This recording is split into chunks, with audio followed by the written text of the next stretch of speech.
બે દિવસથી ભરૂચ જિલ્લામાં વરસાદ પડી રહ્યો છે અને આઈએમડીના લેટેસ્ટ ફોરકાસ્ટ જોઈએ તો પણ ઓછા આવતા 2 દિવસ સુધી તો ભરૂચ જિલ્લો રેડ ઝોનમાં રહેશે. હાલ સાર્વત્રિક વરસાદ આખા જિલ્લામાં આપણને જોવા મળી રહ્યો છે વ્યવસ્થિત રીતે, અને સિઝનનો 112% વરસાદ સુધી આપણે પહોંચી ગયા છીએ.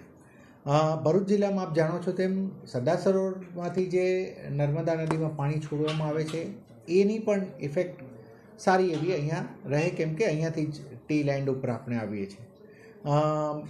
છેલ્લા 2 દિવસથી જે રીતે પાણી છોડવામાં આવી રહ્યું છે એની એફેક્ટ જોતા, તેમજ આખા વચ્ચેનો જે એરિયા છે આખો કેચમેન્ટનો, એ એરિયામાં પણ જે રીતે વરસાદ આવી રહ્યો છે એ જોતાં હાલ છેલ્લા 1 કલાક પહેલાં જ 24 ફૂટનું લેવલ ગોલ્ડન બ્રિજ ખાતે જોવા મળેલું, જે લેવલ આપણા ડેન્જર લેવલમાં ગણાય છે. પરંતુ એની એક ટાઈડની પણ ઇફેક્ટ એમાં હતી.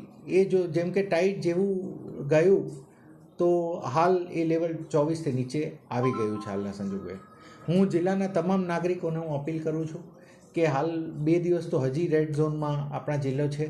વહીવટીતંત્ર આપને લેટેસ્ટ અપડેટ્સ દરેક બાબતોમાં આપતું રહેશે અને હું મીડિયાના મિત્રો થકી પણ અમે એને સર્ક્યુલેટ કરતા રહીશું.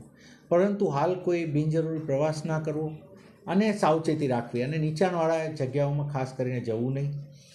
ડિઝાસ્ટર મેનેજમેન્ટની એક અમે ચેનલ પણ બનાવી છે, લોકો એને ફોલો કરે તો અપડેટ્સ એ વોટ્સએપ ચેનલ્સમાં પણ આવતા રહેશે.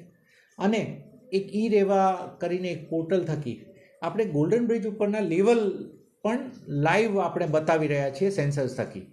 આનો ઉપયોગ એટલે કરી શકાય કે 22નું લેવલ એ વોર્નિંગ લેવલ છે અને 24 ફૂટનું લેવલ એ ડેન્જર લેવલ છે.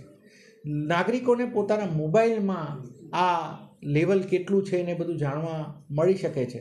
તમને પોતે પણ એક સચેત રહી શકે અને આગળ એની અમારી એલર્ટને પણ જોઈ શકશે એમાંથી.